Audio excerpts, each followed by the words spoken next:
नमस्कार. आज आपण एका अशा विषयावर बोलणार आहोत जो आपल्या कानांवर रोज पडतो, पण ज्याचा खरा अर्थ आपल्या मनापर्यंत पोहोचतोच असं नाही. आपण बोलणार आहोत ओम नमः शिवाय या मंत्राबद्दल. आता एक गोष्ट आधीच स्पष्ट करते. आपल्याकडे जे स्रोत आहेत ते कोणत्याही धार्मिक प्रचारासाठी नाहीत किंवा काही सिद्ध करण्यासाठीही नाहीत.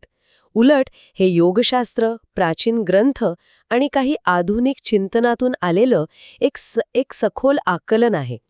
तर मग आजची आपली चर्चा या प्रश्नाभोवती असेल की हा मंत्र केवळ एक श्रद्धेचा भाग आहे, एक धार्मिक विधी आहे, की मानवी मनाला शांत करण्यासाठी तयार केलेलं एक शक्तिशाली साधन, एक प्रकारची सायकोलॉजिकल टेक्नॉलॉजी आहे.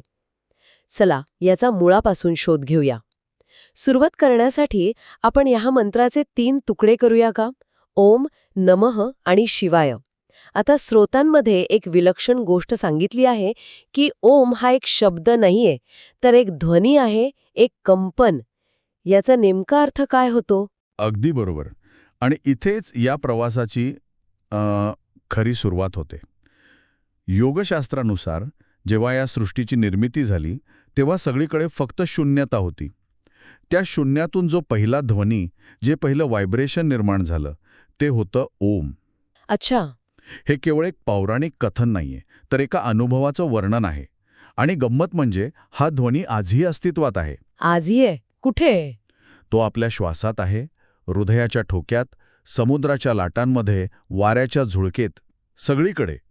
हा एक वैश्विक ऊर्जा किंवा कॉस्मिक व्हायब्रेशन आहे जो सतत सुरू आहे. थोडक्यात ओम म्हणजे त्या मूळ ऊर्जेशी स्वतःला जोडून घेण्याचा एक प्रयत्न. ठीक आहे, म्हणजे ओमद्वारा आपण त्या वैश्विक ऊर्जेशी जोडले जातो. पण मग नमःचा अर्थ काय? याचा सरळ अर्थ तर नमस्कार करणे किंवा नमन करणे असा होतो, पण आजच्या जगात शरण जाण्याची किंवा कोणासमोर झुकण्याची कल्पना अनेकांना पटणार नाही. अहंकार बाजूला ठेवणे म्हणजे स्वतःचा आत्मविश्वास गमावणे आहे का, की याचा काही वेगळा अर्थ आहे? नाही. तुम्ही खूप महत्वाचा मुद्दा मांडला. इथे नमःचा अर्थ लाचारीने झुकणं नाही, अजिबात नाही. त्याचा अर्थ आहे जाणीवपूर्वक स्वतःला थोडं बाजूला सारणं. म्हणजे आपल्या प्रत्येकात एक मी असतो जो सतत बोलत असतो, मला हे माहीत आहे, हे माझ्यामुळेच झालं, सगळं माझ्या नियंत्रणात हवं. हा मी म्हणजेच अहंकार. नमः म्हणजे या आवाजाला थोडं शांत करणं. ही एक प्रकारची स्वीकृती आहे की या जगात अशा अनेक गोष्टी आहेत ज्या आपल्या नियंत्रणाबाहेर आहेत.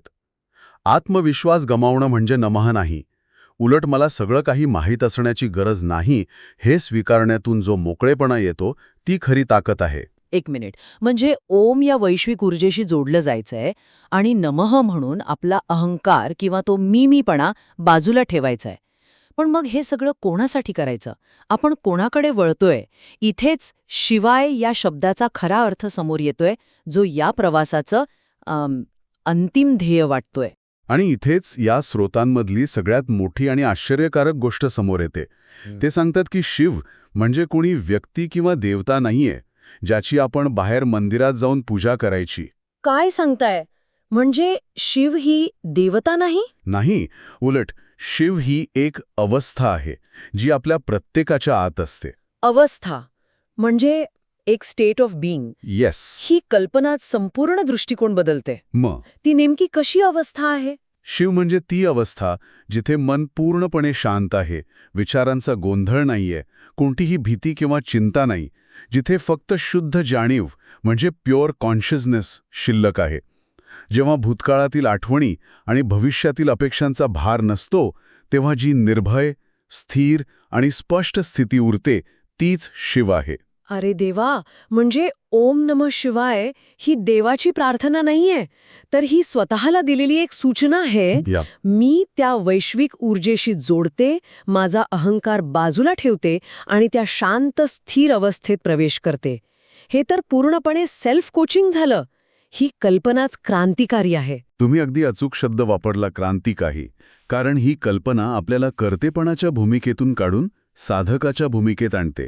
आपण काय मागत नाहीये, तर आपण काहीतरी बनण्याचा प्रयत्न करत आहोत. हे खूपच गहन आहे.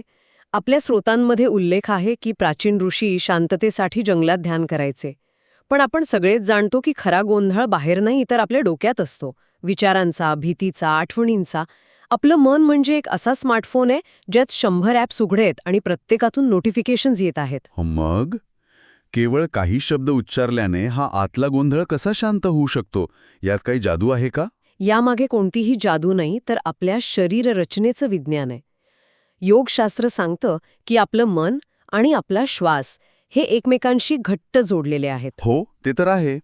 जेव्हा मनात भीती, राग किंवा चिंता येते तेव्हा आपला श्वास आपोआप जलद आणि अनियमित होतो. हृदयाचे ठोके वाढतात. या उलट जेव्हा आपण शांत असतो तेव्हा आपला श्वास खोल आणि लयबद्ध असतो. बरोबर? हो, हे तर आपण रोज अनुभवतो. बरोबर. आता ऋषींनी याचा उलटा उपयोग केला. त्यांनी ओळखलं की जर मनामुळे श्वास बदलू शकतो, तर श्वासामुळे मनही बदलता येऊ शकतं. अच्छा. ओम नमः शिवाय हा केवळ शब्दांचा समूह नाही, तर एका विशिष्ट लयीत उच्चारला जाणारा ध्वनी आहे. जेव्हा आपण हा मंत्र एका लयीत म्हणतो, तेव्हा आपला श्वास आपोआप स्थिर आणि खोल होतो. आणि जसा श्वास स्थिर होतो, तसं मनावर आदळणाऱ्या विचारांच्या लाटा हळूहळू शांत होऊ लागतात. ते जे 100 ॲप्स उघडे होते, ते एक एक करून बंद होऊ लागतात आणि शेवटी फक्त शांत होम स्क्रीन उरते. हे अविश्वसनीय आहे.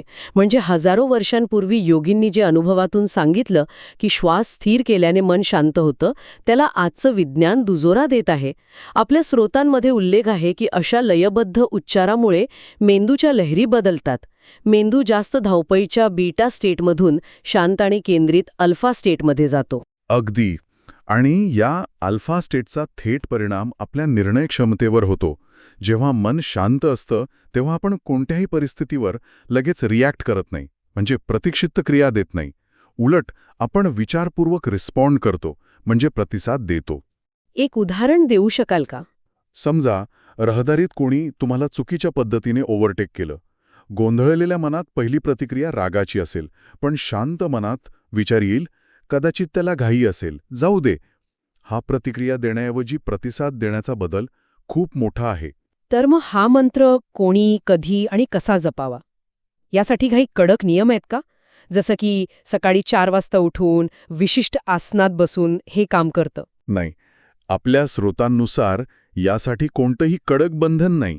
उलट जेव्हा मन खूप अस्वस्थ असेल, गोंधळलेलं असेल किंवा भीती वाटत असेल, तेव्हा हा मंत्र सर्वात जास्त प्रभावी ठरतो. ही एक प्रकारची मेंटल फर्स्ट एड किट आहे. एक मानसिक प्रथमोपचार पेटी. परीक्षेच्या आधी वाटणारी भीती, महत्त्वाच्या मीटिंगपूर्वी येणारा ताण, अशावेळी हा मंत्र एक आधार बनू शकतो. पण हे ऐकायला खूप तात्विक वाटतं. समजा कोणीतरी आर्थिक संकटात आहे किंवा त्यांच्या नात्यांमध्ये खूप तणाव आहे, तेव्हा आतली पद्धत बदला किंवा मन शांत ठेवा हा सल्ला थोडा निरुपयोगी नाही का वाटणार? बाह्य जगात प्रत्यक्ष बदल झाल्याशिवाय आंतरिक शांतीचा काय उपयोग? हा एक अत्यंत व्यावहारिक प्रश्न आहे आणि याचं उत्तर समजून घेणं महत्त्वाचं आहे. हा मंत्र कोणताही चमत्कार करण्याचं वचन देत नाही. तो तुमच्या आर्थिक समस्या दूर करणार नाही किंवा नात्यांमधला तणाव जादूने संपवणार नाही. तो तुम्हाला वास्तव स्वीकारायला शिकवतो. म्हणजे तो बाहेरची परिस्थिती बदलत नाही, पण त्या परिस्थितीला सामोरं जाण्यासाठी लागणारी आंतरिक शक्ती आणि स्पष्टता देतो. म्हणजे नेमकं काय होतं? विचार करा, जर घरात आग लागली असेल, तर घाबरून गोंधळून इकडे तिकडे पळल्याने आग विझेल का? नाही. नाही. उलट शांत होऊन विचार करणारी व्यक्तीच योग्य मार्ग शोधू शकेल. तसंच आहे हे. जेव्हा आपण संकटात असतो तेव्हा आपलं मन गोंधळलेलं असतं. हा मंत्र त्या गोंधळाला शांत करतो, जेणेकरून आपल्याला त्या समस्येवर उपाय शोधण्यासाठी एक स्थिर आणि स्पष्ट दृष्टिकोन मिळतो. तो समस्या सोडवत नाही, पण तो तुम्हाला समस्या सोडवण्यासाठी अधिक सक्षम बनवतो. वाव. म्हणजे मंत्र जपल्याने व्यक्ती वेगळी होत नाही, पण अधिक सजग होते, अवेअर होते. काय होतंय, का होतंय, माझ्या मनात कोणते विचार येत आहेत, याबद्दल एक जागरूकता निर्माण होते. अगदी. आणि सजग माणूस कमी चुका करतो, इतरांना कमी दुखावतो आणि स्वतःही कमी दुखावला जातो. कारण तो भावनेच्या आहारी जाऊन निर्णय घेत नाही. पण एक गोष्ट, लोकांना काहीतरी चमत्काराची अपेक्षा असते नाही का? काहीतरी दिव्य दिसलं पाहिजे, काहीतरी वेगळा अनुभव आला पाहिजे. बरोबर. पण या स्रोतानुसार हा अनुभवांचा खेळ नाही, हा समजुतीचा प्रवास आहे. कोणताही वेगळा अनुभव आला नाही तरी काही हरकत नाही, हळूहळू मनात एक प्रकारची स्थिरता येणं, दोन विचारांमधलं अंतर वाढणं, राग आल्यावर त्यावर लगेच प्रतिक्रिया देण्याऐवजी शांत राहता येणं, हीच खरी अनुभूती आहे. याचा अर्थ शिव बाहेर कुठे मंदिरात शोधण्याची गोष्ट नाही, तर आतमध्ये अनुभवण्याची अवस्था आहे. ही कल्पनाच किती मुक्त करणारी आहे. हो ना, म्हणूनच म्हटलं जातं की शिव सर्वत्र आहे, कारण शांतता, स्थैर्य आणि स्पष्टता या गुणांना कोणतीही भौगोलिक किंवा शारीरिक मर्यादा नाही. ते कुठेही कोणामध्येही असू शकतात. शिव म्हणजे शांतता, शिव म्हणजे स्थैर्य आणि शिव म्हणजे कोणत्याही परिस्थितीत सत्याला सामोरं जाण्याची ताकद. ओम नमः शिवाय म्हणजे त्या अवस्थेकडे नेणारा एक साधा पण अत्यंत प्रभावी मार्ग. पण हे शिकलो की ओम नमः शिवाय हा केवळ एक धार्मिक मंत्र नाही, तर स्वतःच्या डोकावण्याचं, मनाला शांत करण्याचं आणि वास्तवाला स्वीकारण्याचं एक वैज्ञानिक आणि मनोवैज्ञानिक साधन आहे. तो शब्दांपेक्षा जास्त ध्वनीवर, कंपनावर आणि आपल्या श्वासाच्या लयीवर आधारित आहे. हो, आणि या सगळ्याचा मोठ्या चित्रात विचार केला तर आजच्या धावपळीच्या आणि गोंधळाच्या जगात, जिथे आपलं मन सतत विचारांनी आणि माहितीनी भरलेलं असतं, तिथे ही एक अशी प्रक्रिया आहे जी आपल्याला आतून स्थिर आणि शांत राहण्यास मदत करते. हे बाह्य जगावर नियंत्रण मिळवण्यासाठी नाही, तर स्वतःला समजून घेण्यासाठी आहे. हा स्वतःशी संवाद साधण्याचा एक मार्ग आहे. या संपूर्ण चर्चेच्या शेवटी एक विचार मनात येतोय. आपण नेहमी राग, भीती किंवा गोंधळ यांसारख्या भावनांना शत्रू मानतो आणि त्यांच्यावर विजय मिळवण्याचा प्रयत्न करतो. पण जर शिव ही बाह्य व्यक्ती नसून एक आंतरिक शांत आणि स्थिर अवस्था असेल, तर या मंत्राचा उपयोग आपल्या नकारात्मक भावनांना दाबण्यासाठी किंवा त्यांच्यावर विजय मिळवण्यासाठी करण्याऐवजी त्यांना त्या शांत अवस्थेतून फक्त पाहण्याचा, फक्त समजून घेण्याचा एक मार्ग म्हणून कसा करता येईल, विचार करण्यासारखी गोष्ट आहे. मित्रांनो, कथा आवडली असेल तर तुमचा अमूल्य लाईक आमच्यासाठी खूप महत्त्वाचा आहे. तुमचे विचार, तुमची भावना आणि पुढे कोणते रहस्य ऐकायला आवडेल हे कॉमेंटमध्ये नक्की सांगा. आणि रहस्यांच्या जगात दररोज काहीतरी नवं उलगडण्यासाठी द मिस्ट्री मराठीला सबस्क्राईब करून बेल आयकॉन दाबून ठेवा, कारण पुढचं रहस्य तुमची वाट पाहतंय.